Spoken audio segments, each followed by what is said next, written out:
Si tienes esperanza, si confías, todo lo puedes. Hoy nos sumergimos en un libro que plantea una de las grandes preguntas de la humanidad. ¿Qué hay después?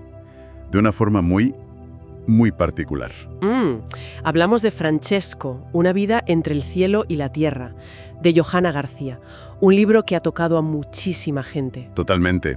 Es la historia de un hombre que, tras morir, inicia un viaje de aprendizaje espiritual, pero lo que queremos explorar hoy no es solo su historia, No. sino cómo las ideas que presenta este libro resuenan y a veces coinciden de una forma que es sorprendente con la cosmología de otra obra monumental. La saga Caballo de Troya, de J.J. Benítez. Exacto. Así que nuestra misión hoy será un poco esa, desgranar el viaje de Francesco, pero siempre con un ojo puesto en ese otro universo para ver dónde se tocan. Me parece un enfoque fascinante, la verdad, porque aunque los estilos son, radicalmente diferentes. Sí, no tienen nada que ver, nada. Francesco es como una fábula muy sencilla, muy directa, mientras que Caballo de Troya es denso, casi técnico en sus descripciones del más allá. Cierto, pero ambos en el fondo beben de una idea central. La vida es una escuela, y la muerte no es el final de la clase. Para nada, es simplemente pasar a un nuevo curso. Ambos proponen que el viaje del alma es continuo. Pues empecemos por el principio de ese viaje.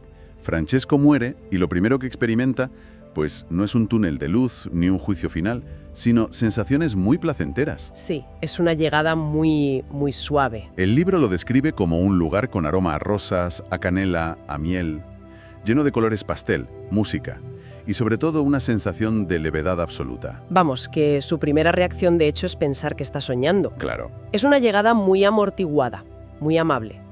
Y eso ya es un primer punto de contacto súper interesante, ¿eh? Con Caballo de Troya. Sí. En su cosmología, las almas tampoco llegan a un lugar caótico o aterrador. Son recibidas en lo que ellos llaman los mundos mansión. Esferas de transición, creo que los llaman. Eso es. Y están diseñadas para que el alma se aclimate a su nueva existencia sin un shock traumático. O sea, en ambos casos se nos presenta un más allá organizado con un propósito pedagógico. Donde todo está preparado para el alumno. Exacto. Para facilitar la transición. Claro, y en ese lugar aparece su primer guía, Ariel, que es amable pero increíblemente evasivo. No le suelta prenda. Nada. No le confirma directamente que está muerto, lo que obliga a Francesco a recordar sus últimos días, la UCI, el dolor de su familia, su propio ruego a Dios, llévame ya. Eso es. Y solo después de ese proceso se atreve a preguntar lo inevitable. ¿Estoy muerto? Y fíjate que esa evasiva del guía no es un juego cruel, es una técnica. ¿A tú crees? Ocayente. El alma tiene que llegar a la conclusión por sí misma para poder aceptarla. Y lo que me parece más humano, más revelador, es que incluso cuando empieza a sospechar la verdad, Sí.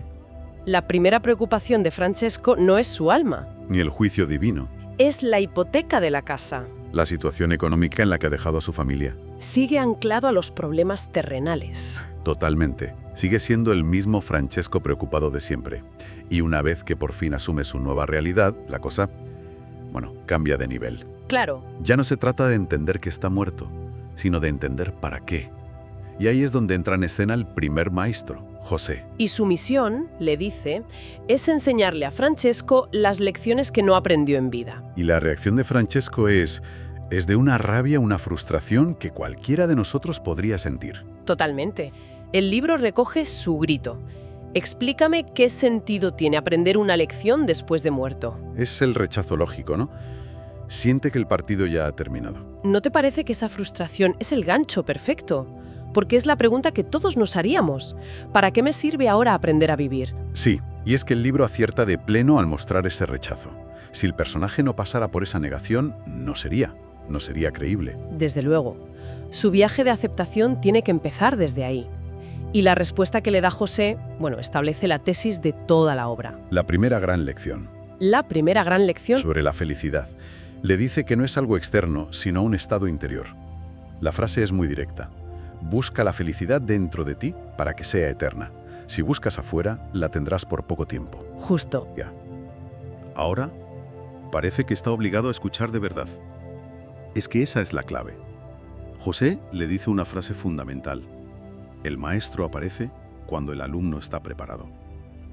Y paradójicamente, para él, el momento de estar preparado fue su propia muerte. Exacto.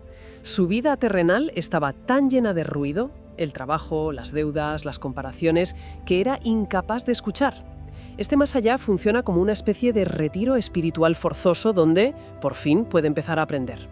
Y justo cuando parece que empieza a asimilar esta lección sobre la felicidad, el libro le lanza otro reto: los sueños. Le presentan a un nuevo maestro con un título fascinante: Agustín, el hacedor de sueños, un personaje maravilloso. La lección de Agustín es que los sentimientos negativos como el miedo, la culpa o el rencor nos impiden cumplir nuestros sueños. Porque nos hacen vibrar mal. Eso es. Y sé que esto de vibrar mal puede sonar a cliché de la autoayuda, ¿no? Sí, es fácil ser un poco cínico con esa expresión. Pero el libro le da un sentido práctico. Dice que esa vibración es la energía que emitimos y que el universo responde a ella. Claro. Agustín le suelta otra de esas frases lapidarias. Cuando una persona desea algo con toda el alma, todo el cosmos trabaja a favor. Exacto. Y si lo sacamos del lenguaje puramente espiritual, en el fondo está hablando de algo que la psicología conoce muy bien. La profecía autocumplida. Justo. Si vives instalado en el miedo y en la creencia de que todo te va a salir mal, pues tus acciones, tu lenguaje corporal, tus decisiones, todo se alineará inconscientemente para confirmar esa creencia. No es magia, es coherencia interna. Y el libro lo explica con la metáfora de las vibraciones. Eso es. Y para Francesco, el mayor obstáculo, su peor vibración, es el miedo. El libro lo describe casi como un ente con vida, ¿eh? Sí, como un enemigo. Un enemigo que te paraliza y te confunde. Incluso cuenta esa vieja anécdota de la peste que llega a Bagdad y... La del sabio, sí. Le dice que va a matar a 5.000 personas. Al final mueren 50.000. Y cuando el sabio le pregunta por qué, la peste responde: yo maté a 5.000, el resto se murió de miedo.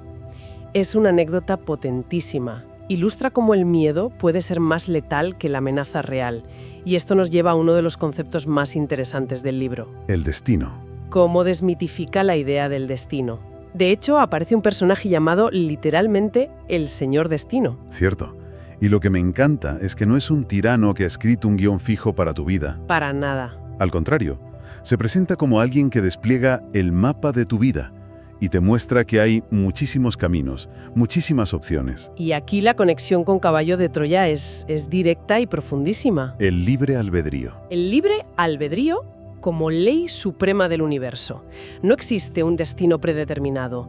Existen probabilidades, tendencias, planes de vida sugeridos, pero en última instancia, la decisión es siempre del individuo. El Señor Destino, de Francesco, es una metáfora perfecta de esa idea. Totalmente. Ambos libros te sacan de la mentalidad de víctima, del esto es lo que me ha tocado vivir, y te colocan en el asiento del conductor. Te dicen, aquí tienes el mapa, ahora elige tú la ruta. Es una idea que da mucho poder, pero también mucha responsabilidad. Y a medida que Francesco va asimilando todo esto, se le concede una nueva habilidad. ¿La de conectar con su familia? A través de los sueños, mediante viajes astrales, se detalla mucho su primer encuentro con su hija, Florencia. Imagínate tener esa oportunidad. Es el momento en que la teoría se vuelve práctica. Ya no son solo elecciones abstractas, se le da una herramienta para actuar. Y es muy significativo cómo se le aparece en el sueño. Más joven, sano, liberado del cuerpo enfermo que su hija recordaba. Es una forma de transmitirle paz. Y le da un consejo muy concreto. Le dice que cambie de carrera, que no estudie algo que no le apasiona solo por seguridad. Y ella se despierta con la certeza absoluta de que no ha sido un simple sueño, ¿verdad? Sí, de que su padre ha estado con ella. El libro plantea aquí algo muy profundo sobre la comunicación entre planos. El sueño como un puente. Y esto enlaza con otra de las preocupaciones terrenales de Francesco, la hipoteca. La hipoteca. Está desesperado, quiere intervenir, solucionar el problema. Y aquí aparece otro maestro, Giannino, el de la prosperidad. Que le da una lección que le rompe todos los esquemas. Sí, es una lección brutal. Le dice que la pérdida de esa casa, que para Francesco es una catástrofe, puede ser en realidad la mayor bendición para su familia. que esa casa está cargada con los recuerdos de su enfermedad, de su muerte, y que perderla les obligará a moverse, a empezar de cero. A liberarse de ese ancla de dolor. Exacto. Esto redefine por completo lo que significa ayudar, ¿eh? Francesco, desde su perspectiva humana, cree que ayudar es resolver un problema económico. Claro, pagar la hipoteca. Y Yamino le enseña que la verdadera ayuda espiritual es inspirar un cambio de perspectiva en los demás. Su misión no es pagar la hipoteca desde el más allá, sino infundir en su familia la fe para que ellos mismos encuentren su propio camino. Un camino nuevo y más sano. Es un desapego increíblemente difícil, pero necesario. Y todo este proceso de aprendizaje lo lleva al clímax de su viaje, que es el reencuentro consigo mismo. Primero conoce a su ángel de la guarda, Pancho. Y la revelación es tremenda. Pancho le dice que siempre estuvo con él, y que esa voz interior, o esa intuición que Francesco a veces oía y casi siempre ignoraba, Era él. era él. Este es, para mí, el paralelismo más potente con Caballo de Troya. El ajustador del pensamiento. Exacto. En esa saga se habla del ajustador del pensamiento, una chispa divina, un fragmento de Dios que reside en la mente de cada ser humano. Es una voz silenciosa que guía, que aconseja. Nuestra brújula moral y espiritual. Literalmente, lo que Francesco llama ángel de la guarda o voz interior y Caballo de Troya llama ajustador del pensamiento es en esencia el mismo concepto, La prueba de que nunca estamos solos. de que llevamos una guía divina incorporada. El problema es que, como Francesco, casi nunca la escuchamos. Porque, según le explica Pancho, la escuchamos a través del filtro del ego.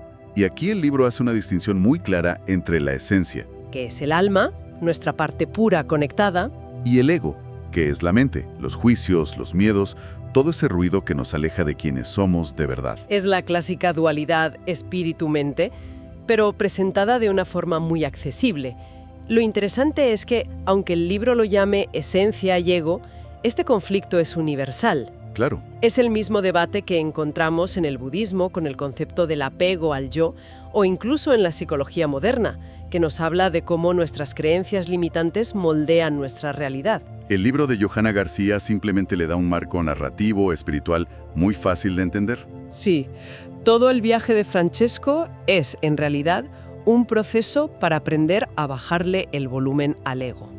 Y subirle el volumen a la esencia. Justo. Y el paso final en ese proceso, el más emotivo quizás, es cuando se encuentra cara a cara con su niño interior. Un encuentro que simboliza recuperar la inocencia, la alegría, la capacidad de asombro. Todo lo que la vida adulta y el ego le habían arrebatado. Es un proceso de integración total. No solo aprende lecciones, sino que se reconcilia con las partes de sí mismo que había abandonado. Su guía interna, su esencia pura, su inocencia. Es el viaje de vuelta a casa. Pero la casa no es un lugar físico en el cielo, sino su propio ser auténtico. Y es entonces, cuando ya está completo, cuando el maestro destino le da la última y más grande revelación. La muerte no existe. Una frase que lo cambia todo. Le dice que morir es simplemente transmutar, cambiar de estado. Porque el alma es eterna. Y con esa comprensión, el viaje de Francesco, pues parece que llega a su fin. O más bien, al fin de esa etapa. Pasa de ser un alma confundida y resentida a un ser en paz. Ha completado su curso. Ha aprobado la asignatura que tenía pendiente. Y el libro nos deja con esa idea de que el más allá no es un lugar de descanso eterno y pasivo. No, que va. Es un campus universitario infinito. Siempre hay algo más que aprender, algo más que integrar, un nuevo nivel de conciencia que alcanzar. En resumen, la propuesta de Francesco es que el viaje del alma es un camino de vuelta a nuestra esencia, un proceso de desaprender los miedos y las limitaciones del ego. Y que la muerte no es más que una puerta a otra aula de esta gran escuela cósmica. Exacto. Y esto nos lleva a una reflexión final, una pregunta que creo que ambas obras, Francesco y Caballo de Troya, nos plantean de forma implícita. A ver, si todas estas lecciones, escuchar nuestra guía interior, liberarnos del miedo, entender que la felicidad es un estado interno, practicar el desapego, reconocer que somos seres eternos, ¿son las claves para la plenitud del alma? ¿Por qué esperar a que nos examinen en otra vida? ¿Qué nos impide empezar a ponerlas en práctica aquí y ahora y convertir esta vida, con todo su caos y sus desafíos, en el verdadero campo de aprendizaje?